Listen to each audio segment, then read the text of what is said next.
Section 1. You will hear a conversation between a travel agent and a woman who wants to go to Australia with her husband on holiday. First, you have some time to look at questions 1 to 3.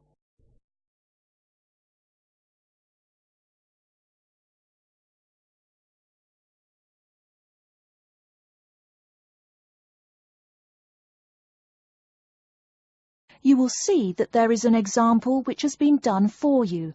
On this occasion only, the conversation relating to this will be played first. Good morning. I've been looking at your holidays to Australia in your brochure. I'm thinking of going during the second half of next month. Good morning. As you can see from our brochure, we offer a wide variety of packages to various destinations in Australia. Is there anything in particular that interests you?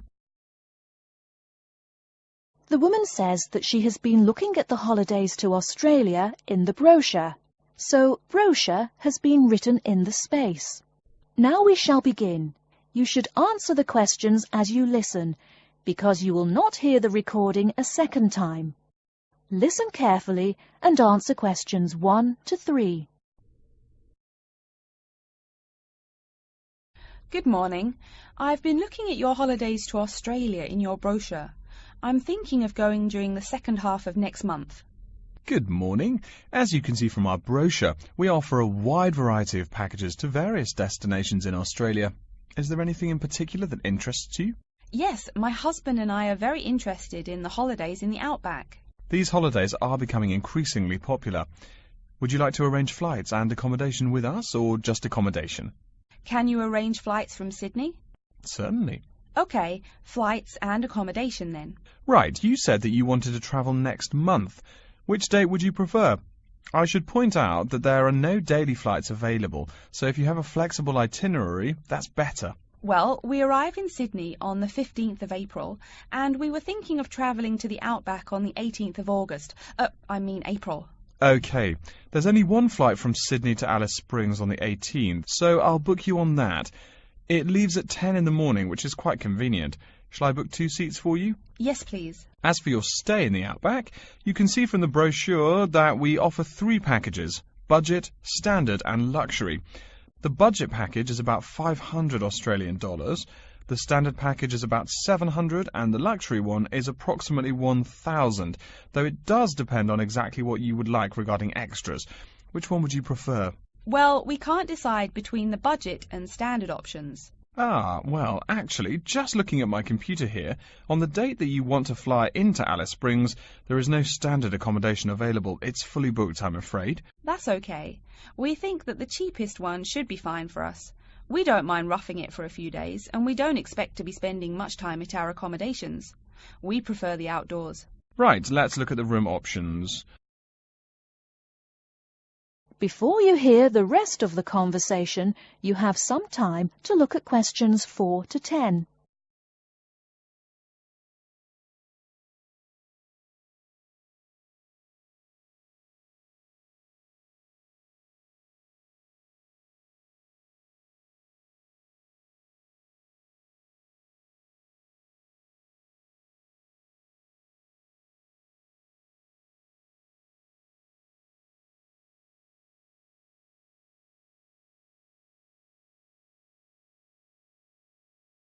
Now listen and answer questions 4 to 10. First of all, would you prefer a non-smoking room? Yes, neither of us smokes. OK. Oh, before I forget, could you book everything in my husband's name, please? Yes, of course. Are you paying by credit card? Yes. In that case, I'll need your husband's name exactly as it appears on the card. Of course, it's John A. Smythe. That's Smythe with a Y. John, middle initial A, surname Smythe, S-M-Y-T-H. Is that correct? Correct. Thank you. I'll just check the price. The room will cost $100 a night plus $10 tax, so $110 per night in total. Is that okay? Yes, that's fine. Book us for 3 nights, please. Most of the guests like to participate in some special activities and trips while they are staying in the outback. Is there anything that interests you and your husband? Yes, there are several things we'd like to see and do. We'd definitely like to visit the cultural centre. Yes, that's very popular. It's within walking distance of the accommodation and it's free. It's also a great place to pick up souvenirs of your trip. We were thinking about visiting one of the nearby farms. There are 2 farms nearby, a sheep farm and a kangaroo farm. There is also an opportunity to ride camels in the desert. Have you ridden a camel before? No, but it sounds like fun. Could you give me some more details about the kangaroo farm and the camel ride? Certainly.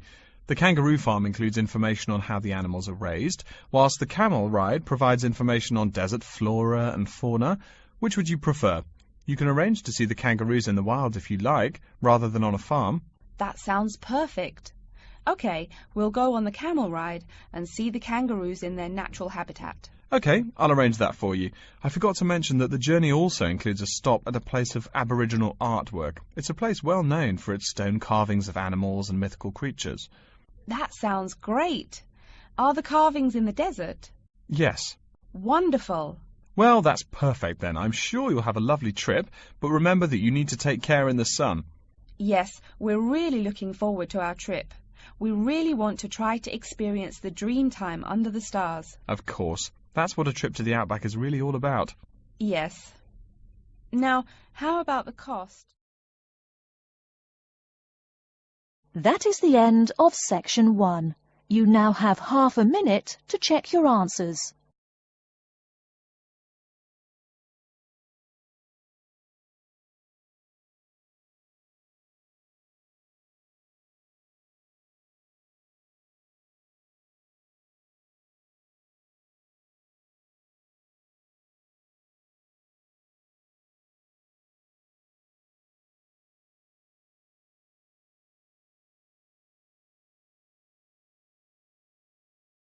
Now turn to section 2.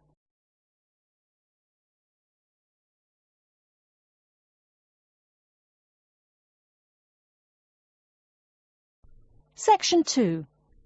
You'll hear an announcement which is looking for some volunteers. First, you have some time to look at questions 11 to 15.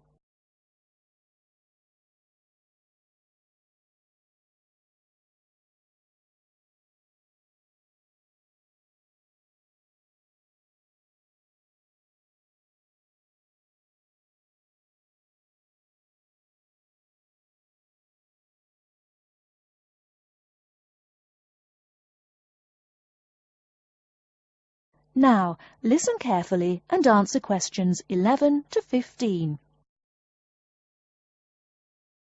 Continuing our broadcast of public service announcements, Worldwide Helpers announces upcoming vacancies for a number of volunteer worker positions. All applicants must meet the following requirements. First of all, applicants must be over 18 years of age. The company apologises, but there can be no exceptions to this rule. Second, persons interested in these positions may not have police records. Minor traffic offences like a parking ticket are, of course, no problem. But, and I quote, past and present drug users and sex offenders need not apply. The employer will, of course, check with the police to verify your clean record. In addition, applicants must supply references from past or present employers or teachers along with their recent CV. These references must testify as to the applicant's work habits and/or character. Remember, these are references from employers or teachers. A note from your dear old mum won't do. Worldwide Helpers assures me that they will contact these references to confirm they are genuine. Although all positions are volunteer, the employer will reimburse some of your expenses. For example, they will pay for transportation to and from the job site. Aside from that, the cost of phone calls is covered. Before you hear the rest of the talk, you have some time to look at questions 16 to 20.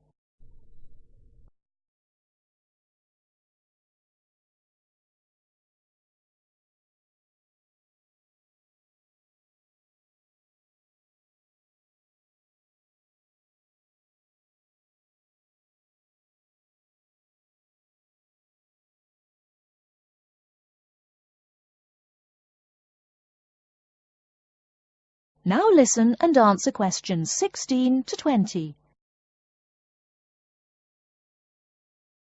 As for the positions themselves, there are 3 types. The first involves assisting persons confined to wheelchairs. For this position, volunteers must be physically fit and in excellent health. They must be able to lift at least 150 pounds. They should also have a current first aid certificate from the Red Cross. But the most important requirement is that the volunteer must have his own car. On Tuesday afternoons, the volunteers take their clients to various scenic spots around the city to experience and enjoy nature. If you don't drive, but you'd still like to get involved, the centre has a number of openings for people to read to the blind. Readers must, of course, read English clearly. Persons with no foreign accent are preferred. For these positions, you must be available on Monday mornings. Oh, wait, I see a note here. There is one opening for someone who can read Urdu. Apparently, there is a Pakistani blind person who'd like to hear his or her native language, but the other positions are all in English. And finally, there are a limited number of volunteers needed to care for disabled children. I'm sorry, but the information I've been given does not say how many children or what disabilities they have. In any case, you are needed to care for the children for 1 week in August. Apparently, this will be at the close of the summer holiday. I would guess this involves helping them with the routine chores of daily life. Again, volunteers for this position must know basic first aid, be in good health, and be able to lift up to 75 pounds. All applications for this position have to be submitted no later than Monday, August 8th. Applications may be made either by regular postal service, the snail mail, or by email.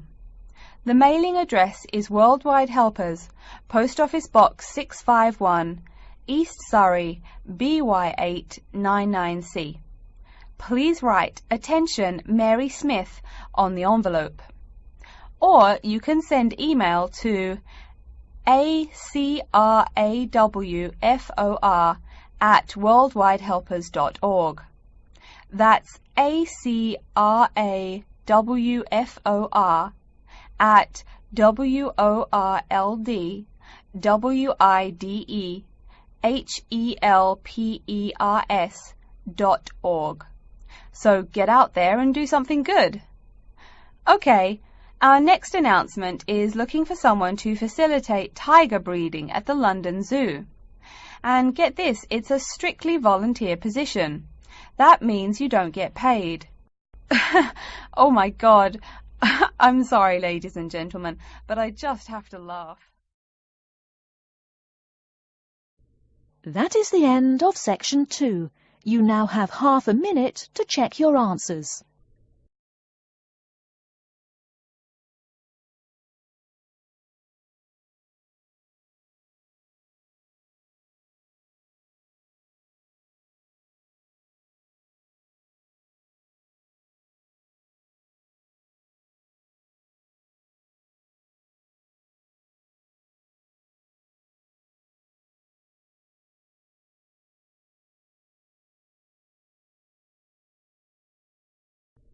Now turn to section 3. Section 3. You will hear a student called Pete talking to his classmate Dave about the presentation that he will give on environmental science. First, you have some time to look at questions 21 to 25.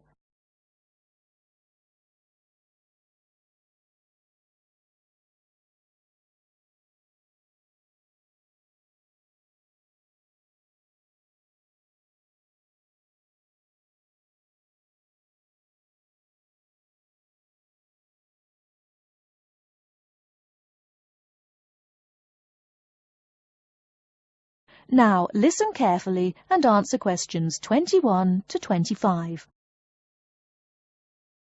Are you just leaving the library now? I saw you get there at 8 a.m. Yeah, I've been there all day. What for? They hire a cute new librarian or something? I wish.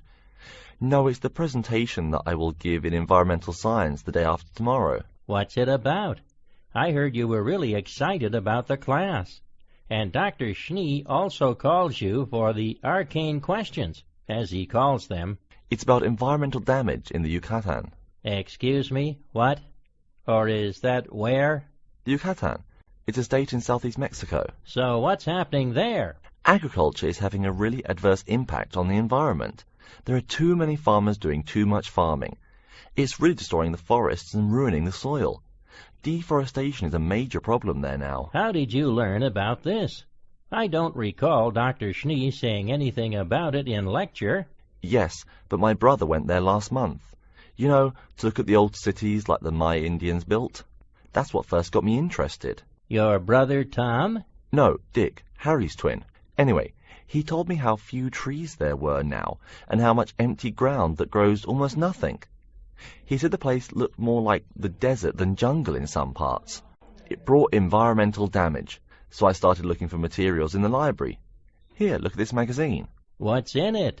It's an old issue of National Geographic. It includes interviews with tourists who have been there in the past few years. It's pretty bad. See the photos? I see the photos, but one or two photos don't prove anything. Then read what the article says. Right there. The first thing it points out is how soil samples show it's hard for anything to grow there. It says how an area of 21,000 square kilometers has lost most of its forest in the past 10 years. See, there are graphs. As the number of farmers increases, the acres of forest have decreased. It's an inverse relation. Before you hear the rest of the talk, you have some time to look at questions 26 to 30.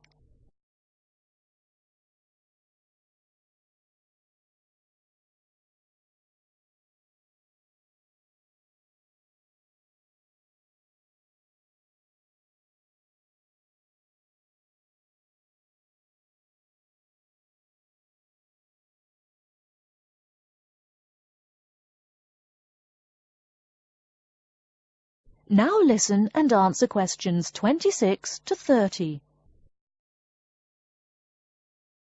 So, how big is that state? I'm sorry, but I've never really learned the metric system. It's bigger than the state of Massachusetts. That's shocking. Anything else? There's lots of else. Scientists say there's a growing area of about 10.5 square kilometers where nothing can grow at all. It's like the beginning of a desert. Oh, yes. What Dr. Schnee called desertification. But why can't anything grow there? I've never really studied soil chemistry. I'm just starting to look into that subject, but my sister Marie is a geologist, and she says the problem is that the soil has too much saline, with no plants helping to adjust the chemistry. Apparently, that's a common problem with soil types throughout the areas with rainforest. Once you lose the plant cover, it's difficult to bring it back. Reforestation is almost impossible, even if the land is not being used for other purposes. Wait a minute. What is saline? Saline is salt dissolved in water. Scientists who have gone there have taken measurements. They do this by gathering a sample of the soil and running a simple test that shows the ionization of the solution. The geology department in our own university has reviewed the soil at the site too. They're right. It looks pretty bad. The level of salinity is going up. But the plants that would solve that problem can't be planted in soil like that. There is a narrow spectrum of salinity in which the plants will grow. And once you pass the threshold, there is no way to put the problem right? Exactly. It's possible that no one can do anything to stop the trend now. And all because of human greed. Wait a second. How do you know these scientists can be trusted? What kind of reputation do they have? Are they reliable? Oh, they're definitely reliable. They include 4 members of the faculty from the geology department right here at MIT. Here, study these photographs and check the damage yourself. That's what Dr. Horst, who wrote the book here, did. He's newly appointed, but Dr. Schnee said that he's brilliant. So, where are you going now? I'm headed over to the geography department to borrow a map for my presentation. You know, this whole problem could have been avoided. The farmers there in the Yucatan... Pete. What? Go take a break. Leave some studying for the rest of us. That is the end of section 3. You now have half a minute to check your answers.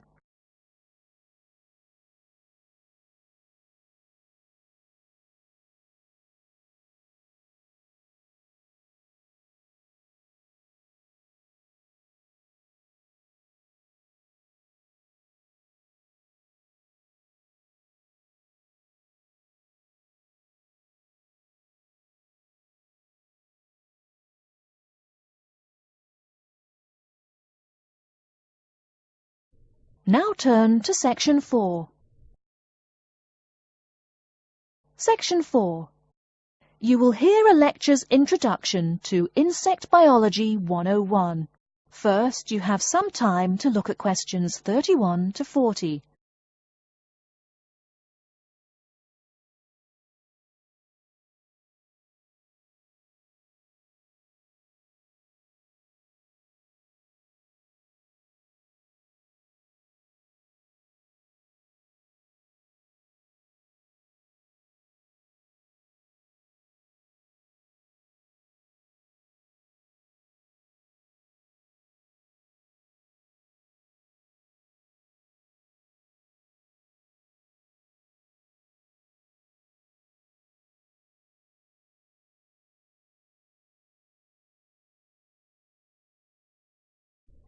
Now listen carefully and answer questions 31 to 40.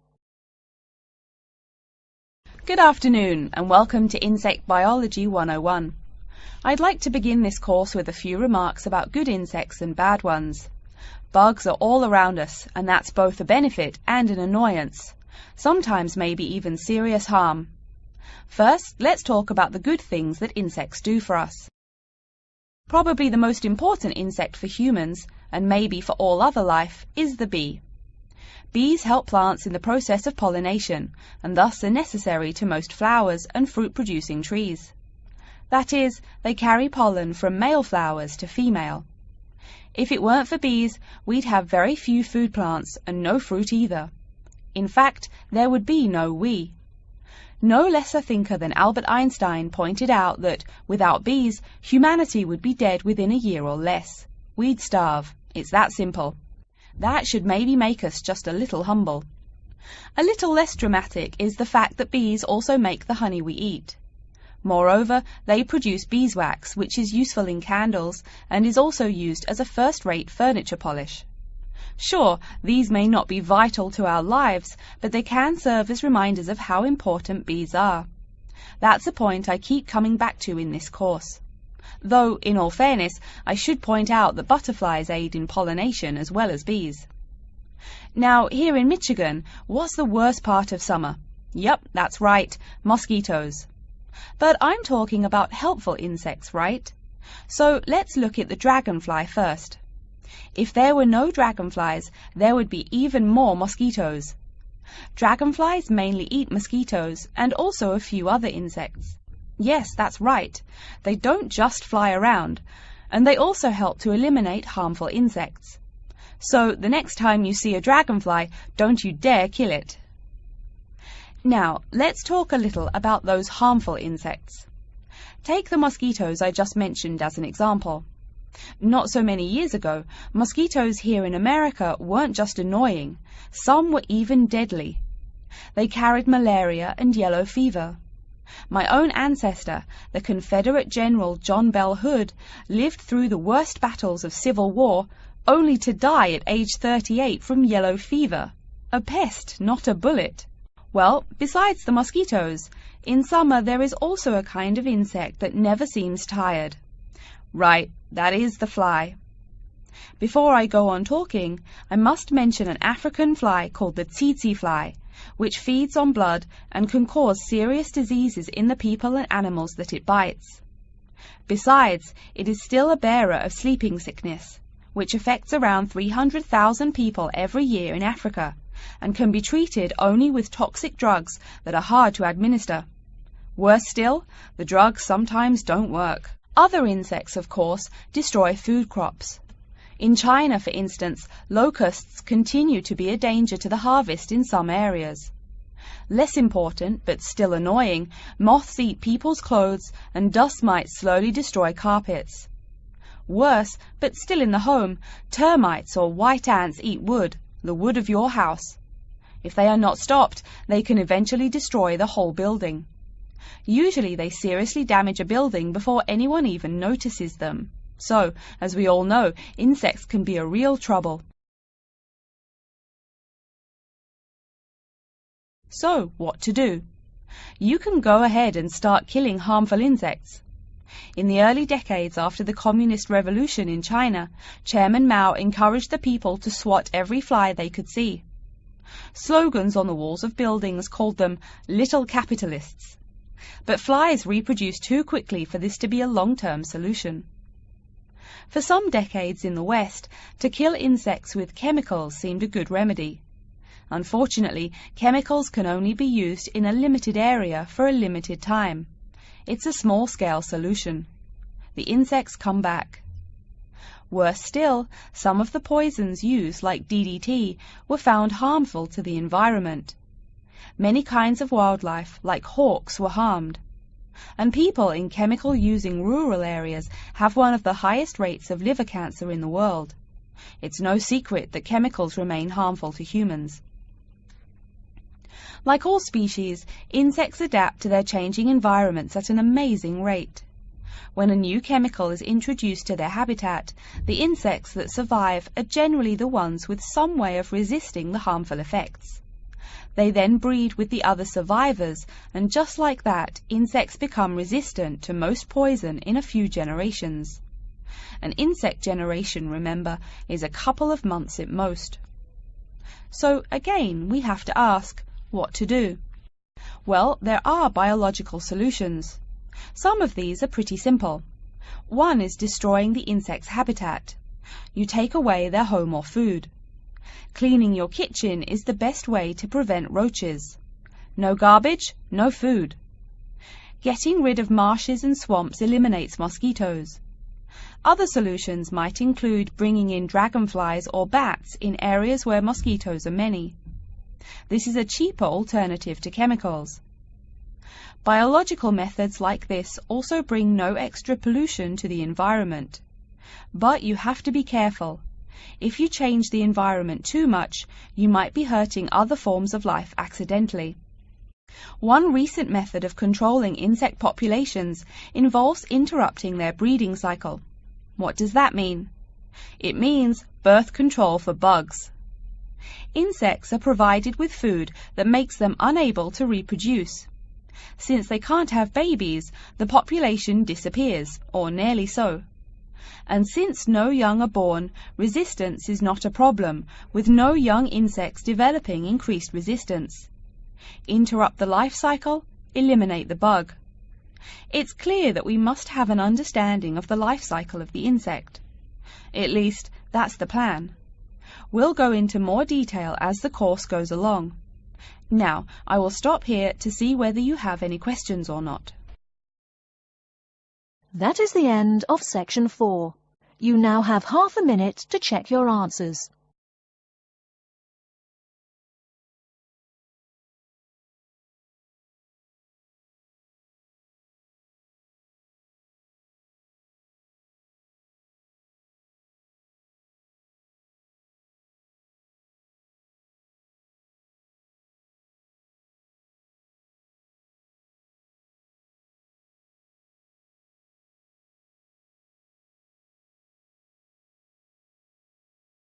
That is the end of the listening test. In the Ielts test, you will now have 10 minutes to transfer your answers to an answer sheet.